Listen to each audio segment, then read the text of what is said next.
உங்களுக்கு தளபதி கூட்டத்தை காமிச்சிடக்கூடாது. பர்மிஷன் கேட்க வந்தா பர்மிஷன் கொடுக்கணும். கண்டிஷன் போடலாம், தப்பு இல்லை. ஜென்ரலான கண்டிஷன் இருக்கு. இது என்ன 23 கண்டிஷன்?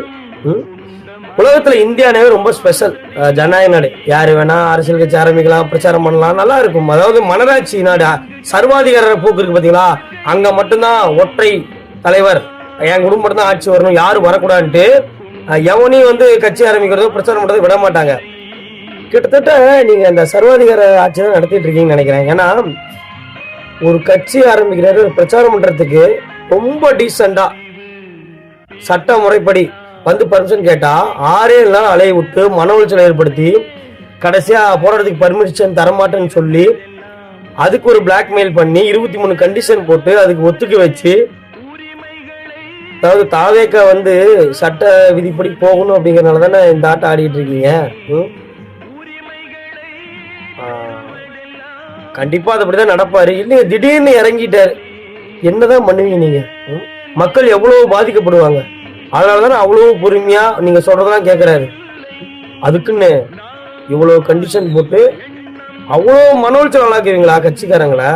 நீ வேலையே செய்யக்கூடாது, வேலை செஞ்சா அவ்வளவுதான், பிரச்சனையானா அவ்வளவுதான், பிரச்சனை கேஸ் போட்டுருவேன், பிரச்சனையானா பிரச்சாரத்தை நிறுத்திடுவேன்.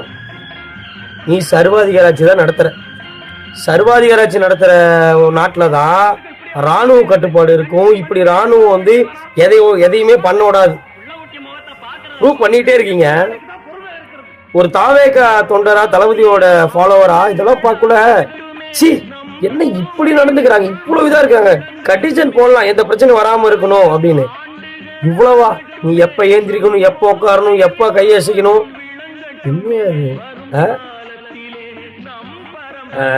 இவங்க போலீஸ்காரங்களா சொல்லி என்ன தப்புன்னு தெரியல. அவங்களுக்கு மேலதான் ஆர்டர் வருது, பண்றாங்க. அப்படி பர்மிஷன் கொடுத்த போலீஸ்காரங்களே கொஞ்சம் யோசிச்சு போய் நைட்டு போய் படுக்கல யோசிச்சு பார்த்தா, இன்னைக்கு தாவக பர்மிஷன் கொடுத்தோம், இவ்வளவு கண்டிஷன் போட்டவங்கன்னு யோசிச்சு பார்த்தா அவங்களுக்கே நல்ல மனசாட்சி உள்ள போலீஸ்காரருக்கே ஒருத்தம் ரொம்ப ஓவரா போறோமோ அப்படின்ட்டு. நீங்க பண்ற இது எல்லாமே தளபதிக்கு மக்களிடையே மிகப்பெரிய வரவேற்பை மட்டும்தான் ஏற்படுத்தி கொடுக்கும்.